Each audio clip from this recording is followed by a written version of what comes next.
In this video, I will explain the differences in the railway networks of Europe, Asia, and America.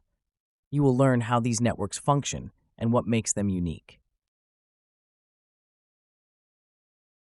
Europe has a well-developed railway network that connects many countries. The trains run on modern tracks and are often punctual. Particularly famous are the high-speed trains, such as the TGV in France.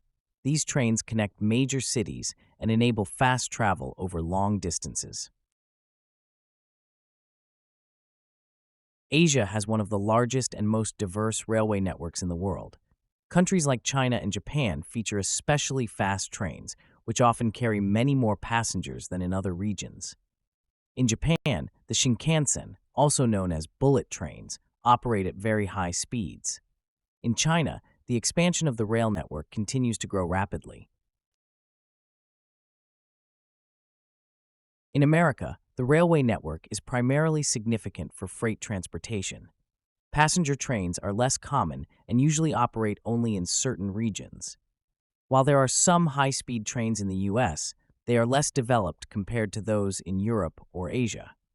The longer distances and the greater prevalence of cars have made rail travel less important. Trains in Europe and Asia are known for their high speeds.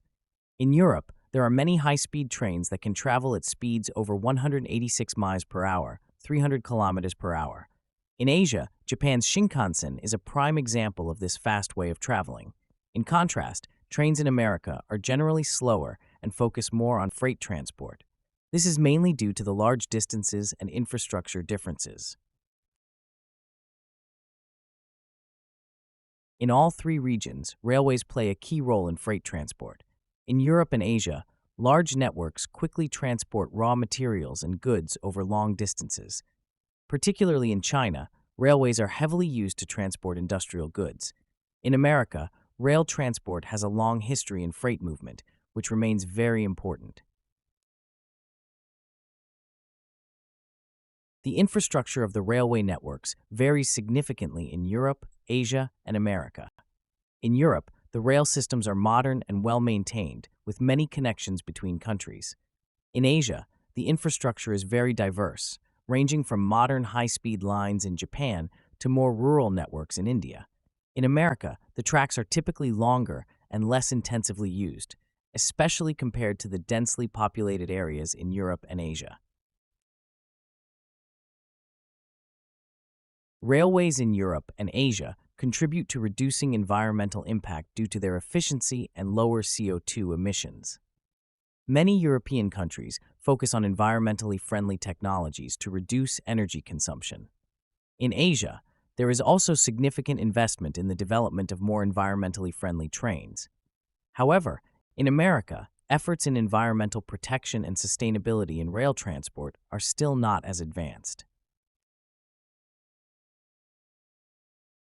All three regions are working to further expand and modernize their railway networks. In Europe, the focus is on expanding high-speed trains and planning new routes. In Asia, China is heavily investing in expanding its rail network and developing new technologies. In America, investments in rail transport are more limited, but there are ongoing discussions about the expansion of high-speed rail lines. The use and development of railway networks are often influenced by the culture of a country. In Europe, trains are a common mode of transportation, offering a convenient way to travel for many people. In Japan, rail travel has a long tradition and is highly valued. In America, railways play a less central role, as car and air travel are more widespread.